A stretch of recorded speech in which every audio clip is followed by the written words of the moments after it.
Kita mempunyai tanggapan negatif bahawa Indonesia ni kerja ni sebagai pembantu rumah je. Kerja ni di ladang je. Kerja ni sebagai dalam bidang pembinaan je. Kalau kita melihat fenomena bermula daripada Sumpah Pemuda daripada awal abad ke-20, kemudian merdeka, perlawanan mengambil alih negara selepas daripada Jepun kalah, berlawan dengan Belanda yang nak mengambil alih semula, kemudian mendirikan negara, kemudian ada debat yang dinamakan debat konstituante, iaitu soal negara Islam atau negara Islam di Parlimen Indonesia. Itu dalam saya ingat akhir 40-an ataupun awal 50-an. Iaitu mereka ni tidak terkena fenomena apa yang dinamakan sebagai kebangkitan Islam. Kerana terlalu awal ya. Kalau kita bercakap nak buat hudud negara Islam ni sekarang, tapi di Indonesia lebih lama. Dan kemudian ada orang seperti Sultan Takdir alias Syahbana yang membicarakan apa itu menjadi negara moden Indonesia. Kalau kita baca tulisan-tulisan Sultan Takdir alias Syahbana misalnya, kita akan nampak dia di antara pemikir moden dalam tanda kutip liberal Melayu yang pertama saya rasa yang faham nak jadi negara bangsa ni apa. Dia boleh seolah-olah nampak 50 hingga 100 tahun ke depan. Saya ingat dalam 40-an, 50-an itu Sultan Takdir ni dah satu tokoh yang hebatlah ya. Yang juga saya rasa dia ada tulang belakang di belakang kamus dewan kita yang menyusun dengan itu ya. Kemudian berlakunya peristiwa 65, berlakunya tekanan-tekanan kan. Jadi order baru ya, antara order lama dengan order baru, dan juga bagaimana pentadbiran Soeharto menekan demokrasi sasanan itu demi kemajuan ya. Sampailah kepada reformasi. Jadi kita tidak boleh melihat fenomena Indonesia sekarang Ahok, Prabowo sekarang dengan Jokowi saja. Orang banyak akan melihat, khususnya generasi muda, melihat Indonesia ni selepas reformasi. Orang seperti Prabowo dan Ahok. Tapi kita kena ingat satu perkara. Sewaktu berlaku reformasi 98 di Indonesia dan Malaysia, sewaktu beberapa aktivis Malaysia mengatakan perubahan politik di Indonesia itu akan menjadikan Indonesia lebih maju. Orang Malaysia termasuk kelas menengah, termasuk di kalangan aktivis umum, bukan orang yang mengikuti Indonesia, meragui kemampuan itu. Kerana kita mempunyai tanggapan negatif bahawa Indonesia ni kerja ni sebagai pembantu rumah je. Kerja ni di ladang je. Kerja ni sebagai dalam bidang pembinaan je. Mempelecehkan dengan tidak menyedari bagaimana kegiatan kebudayaan dan pemikiran di Indonesia itu luar biasa. Misalnya terjemahan buku ya. Terjemahan buku Heidegger, terjemahan buku apa-apa bukulah.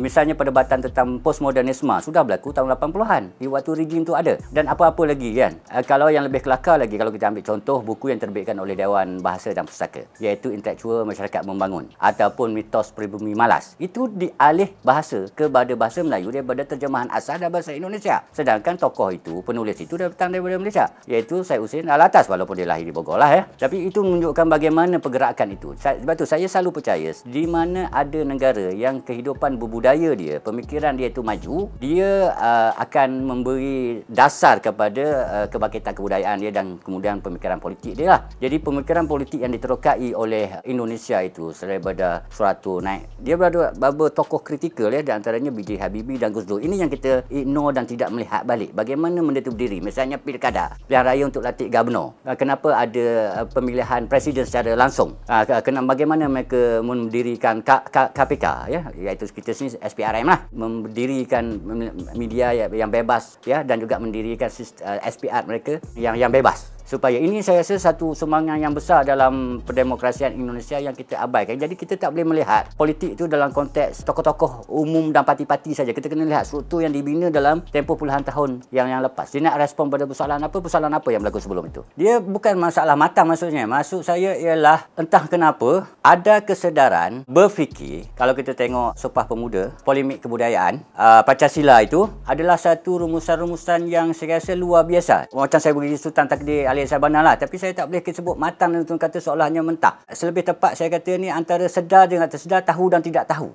Maksud saya ialah yang saya menjadi tanya-tanya tanya saya itu kerana pencarian saya belum selesai secara individu ya. Bagaimana pendidikan yang diwarisi oleh sistem Belanda itu, pendidikan tokoh-tokoh pemikir dan ahli politik awal Indonesia ini di Belanda, di Eropah pada itu, boleh membuka orang macam Tan Malaka misalnya, luar biasa kefahaman dia tentang ideologi Marxisme itu yang tidak ada di sini. Jadi saya nampak kita ini agak cetek ya, saya rasa itu lebih luas, lebih mendalam. Jadi matang tak matang itu saya rasa, sebab matang ni selalu dikaitkan dengan ketuaan. Jadi saya agak kurang bersetuju dengan itu. Ada yang muda, mentah, ada yang matang. Jadi dia bukan tua, matang. Dia sama-sama muda, sama-sama mandiri. Tetapi saya tidak tahu bagaimana boleh. Misalnya kalau kita membandingkan gerakan Indonesia Raya yang di sebelah kita di tanah Melayu, tanah Malaya, dengan di tanah sana kan. Apa pemikiran yang kita keluar? Bagaimana menentukan? Kenapa kita nak menumpang kepada Indonesia? Itu menjadi tanda tanya. Kenapa kita nak merdeka bersama bersama Indonesia. Itu itu kita kena kaji mendalam lagi. Ini saya rasa satu foundation yang agak kuat di satu sisi. Walaupun ada orang kata Indonesia ni hebat dari segi kesastraan, kebudayaan, sains sosial saja, tidak dalam sains teknologi, perkembangan sebagaimana di Malaysia. Malah di satu sisi yang lain, masa saya di Indonesia tahun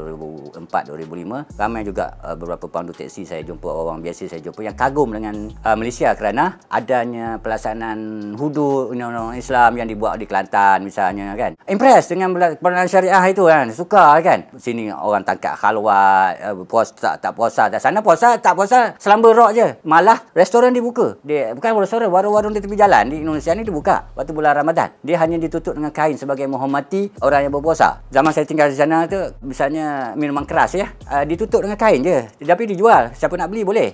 Itu maksudnya. Jadi fenomena tu sedikit beza. Sebab tu mereka impress. Sebab mereka melihat walaupun mereka ni ada NU, ada Muhammadiyah, NGO Islam yang terbesar di dunia misalnya, tetapi mereka tidak ada pelaksanaan syariah dia. Jadi ada orang yang teringinkan gaya pentadbiran gaya Malaysia ya.